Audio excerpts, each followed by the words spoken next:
Good evening. The Queen has outlined the government's legislative agenda for the year ahead at the state opening of Parliament. But this Queen's speech, the first in over 2 years, was delivered in the midst of the political and constitutional crisis provoked by Brexit and drafted by a government with no majority in the Commons. So there were immediate questions about the feasibility of Boris Johnson's programme, which included planned measures on crime and health and delivering Brexit on the 31st of October. Opposition parties say that with an election in the offing, the Queen's speech was nothing more than a sham. As our political editor, Laura Kuenssberg, explains. Plenty of pomp, but very bizarre circumstances. The band playing for the monarch's arrival. The Queen and the Crown here to announce the government's plans. But they're a wish list at the very best, going through the traditional motions. For a programme that might never happen. Blackford! If this first promise is not kept. My government's priority has always been to secure the United Kingdom's departure from the European Union on the 31st of October. That's a huge if, and the doubts over Brexit dwarf the government's other ambitions. New laws will be taken forward to help implement the National Health Service's long-term plan in England. Whether that's more funding for the health service, a point system for immigration or longer criminal sentences. My government is committed to addressing violent crime and to strengthening public confidence in the criminal justice system. New sentencing laws will see that the most serious offenders spend longer in custody to reflect better the severity of their crimes. This unlikely pair aren't inclined to agree on any of that, whatever small talk Boris Johnson was trying and failing to make. Jeremy Corbyn's answer was unlikely to be, sure, no problem. This government has no majority, and the Prime Minister wants a better outcome than his predecessor. But just like Theresa May, Boris Johnson wants an early election. The legislative programme, Mr. Speaker, is a propaganda exercise that the government cannot disguise. This government has failed on Brexit for over 3 years. They're barely beginning to undo the damage of a decade of cuts to our public services. The Prime Minister promised that this Queen's speech would dazzle us. On closer inspection, Mr. Speaker, it is nothing more than fool's gold. Prime Minister! As we prepare to get Brexit done by October the 31st, we are setting out now our vision of an open, global, free-trading United Kingdom, a high-wage, low-tax economy, the best place to invest, the best place to start a business, the best place to start a family and send your kids to school, and without being chauvinistic or disrespectful to anywhere else in the world. In important respects, this country is the greatest place to live and to be. Cheered at the end by his own side. But this Prime Minister's fate right now rests elsewhere, in the hands of diplomats and his own negotiators in Brussels, waiting, waiting and waiting. After the EU said no, no and no again to the Prime Minister's proposals, there is now at least an Irish maybe to a deal. A deal is possible, and it's possible this month, may even be possible this week, but we're not there yet. Whether or not there's a deal matters more than anything said in Parliament today. It is just about possible to see how it could happen this week, but there's a lot of secrecy about exactly how.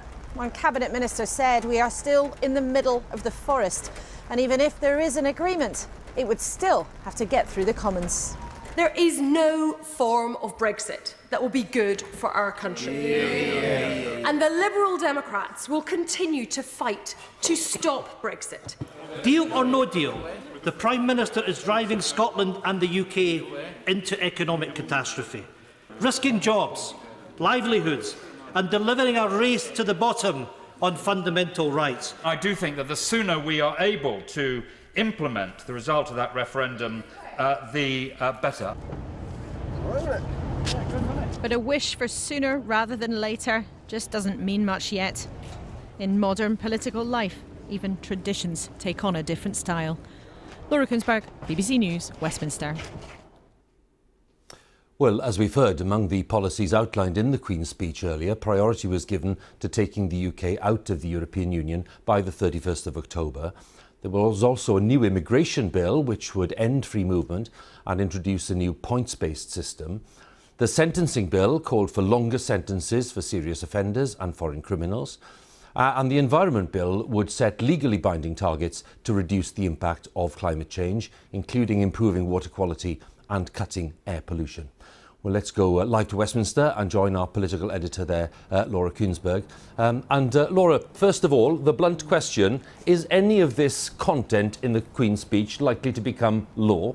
Well, Huw, this is a wish list, not a workable list, because this is a government that doesn't have a majority to call its own. And therefore, unless and until that changes, this is a list, a programme for government that Boris Johnson would like to enact if he had the numbers, but he doesn't. So unless he manages to tip into the general election campaign that he so desires and wins a majority, which is, of course, a heroic if for the Conservative Party, as things stand, this is a taste of what the Tories would like to do in a different climate, but absolutely not a series of cast iron commitments. And what happens in terms of getting a Brexit deal or not is the biggest determinant of that. And Laura, just one more point on this, which is to do really with the overriding context of Brexit, clearly, and the likelihood or not of a deal. Where are we there?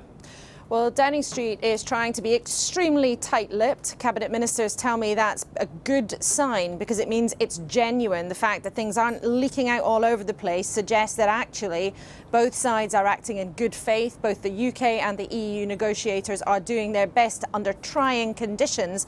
But the fact that the proposals are not seeping out to get the oxygen of political criticism to be torn down from their opponents is something that is actually on the side of a deal happening. But the DUP, whose votes the government wants very dearly, were in Downing Street tonight. They had talks with the Prime Minister for an hour and a half. No suggestion really of any concrete proposals being put forward. But it's clear that both sides here are willing perhaps to show a bit of leg, to budge a little bit. Whether ultimately means that they can come together in time to get a deal by the end of this week, we just don't know yet. OK, Laura, thanks very much. Laura Kuenssberg there. Let's go live to our Europe editor, Katya Adler, who's in Berlin. And Katya, what are you picking up from the European Union on the likelihood or not of a deal? Well, that's right, Huw. I'm in Berlin today. I'll be in Paris tomorrow for some background chats ahead of the EU leaders summit this week. And just really to get the idea of whether they think that there can be a deal with Boris Johnson or not. And it's a bit confusing from the outside, isn't it? Because last week we got the feeling there was an understanding between the Irish Prime Minister and Boris Johnson. There was hope in the air. Right now, though, there's no sign of smoke that a Brexit deal is nigh. The main sticking point remains replacing that Irish backstop, and particularly when it comes to customs. The EU, Huw, has got two main priorities here. One, protecting the Northern Ireland peace process, and so Berlin and Paris say they're delighted that Ireland and the UK are talking. The second priority, though, is protecting the EU's single market after Brexit, and EU leaders think the Prime Minister's proposals don't go far enough. They are hoping, Germany and others, that time pressure and political pressure on the Prime Minister, he is the one who wanted to promise a new Brexit deal this week, will make him pivot towards the EU's preferred solution, which is pretty much keeping Northern Ireland inside the EU's customs union after Brexit. Now, the Prime Minister has said no, and really, I don't think there's enough time, nobody does here, to work out a detailed middle ground between the two sides before Thursday. Tonight, there's talk of a possible communique that would say there's been progress, but we need more time, and then all EU eyes will turn to Westminster to see if there'll be a request for a new Brexit extension or not. Katya, many thanks once again. Katya Adler there, our Europe editor in Berlin.